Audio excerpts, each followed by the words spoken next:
আজি বড়ো সম্প্ৰদায়ৰ লোকসকলে পালন কৰে বাথৌ পূজা। পূজা অৰ্চনাৰ পিছতে পৰম্পৰা অনুসৰি নিজ নিজ ঘৰলৈ আদৰি নিব লক্ষ্মীক। বিভিন্ন স্থানত আয়োজিত বাথৌ পূজাত অগণন ভক্তই অংশগ্ৰহণ কৰে। চেফুং আৰু মাদলৰ সুৰত মুখৰিত হৈ পৰিছে চৌপাশ। নৃত্যগীতত মতলীয়া হ'ল বড়ো যুৱক যুৱতীসকল।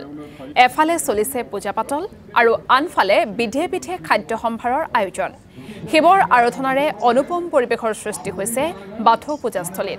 আমি এই মুহূৰ্তত বিভিন্ন প্ৰান্তত আয়োজন কৰা বাথৌ পূজাস্থলীৰ পৰিৱেশ আপোনালোকক দেখুৱাৰ চেষ্টা কৰিম। আৰু প্ৰথমে আমি আপোনালোকক লৈ যাব বিচাৰিম চিৰাং আৰু কোকৰাঝাৰলৈ। চিৰাং আৰু কোকৰাঝাৰত আমাৰ দুয়োগৰাকী সাংবাদিক উপস্থিত আছে। মই প্ৰথমে চিৰাঙলৈ যাব বিচাৰিছোঁ। জয়ন্ত দেৱনাথ আমাৰ সৈতে আছে। জয়ন্ত দেৱনাথ, কেনেধৰণৰ পৰিৱেশ বাথৌ পূজা উপলক্ষে আপোনাৰ জৰিয়তে চাব বিচাৰিছোঁ?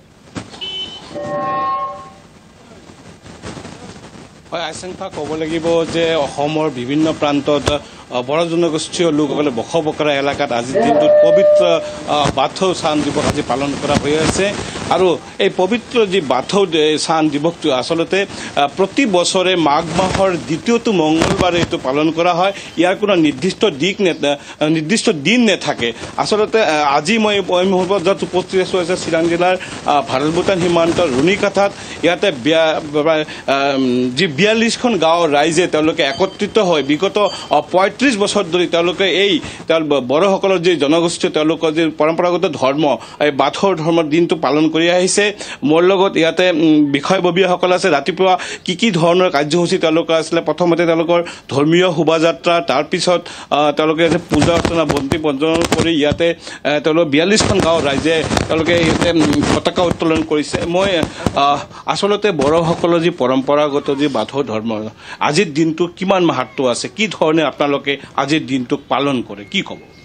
তো আজি প্ৰথমতে মই আজি মাঘ মাহৰ যিটো দ্বিতীয় মংগলবাৰ সেইটো বাথৌ ধৰ্মীয়সকলৰ কাৰণে এটা শুভ দিন। ইয়াৰ কাৰণে মই সকলোকে শুভেচ্ছা যাচিছোঁ।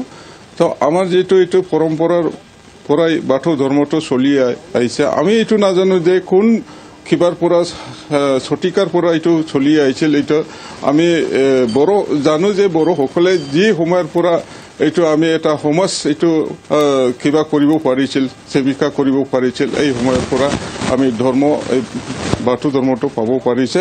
গতিকে এই হিচাপত আমাৰ এই ৰুণিকাটা আঞ্চলিক যিটো বাথৌ ধৰ্মীয়সকল আমাৰ ইয়াত আঞ্চলিক হিচাপত 42খন গাঁও আছে। এই 42খনৰ গাঁৱৰ আমাৰ ৰাইজবিলাকে এই বাথৌ ধৰ্মীয় বৰ্তমান যিবিলাকে লাগি আছে সেইটো লৈ পেলাই আমি এটা ইয়াত বাথৌ এটা থানচালি বনাইছে। এই থানচালিটো আমাৰ আশ্ৰাবাৰী স্থানত পৰে।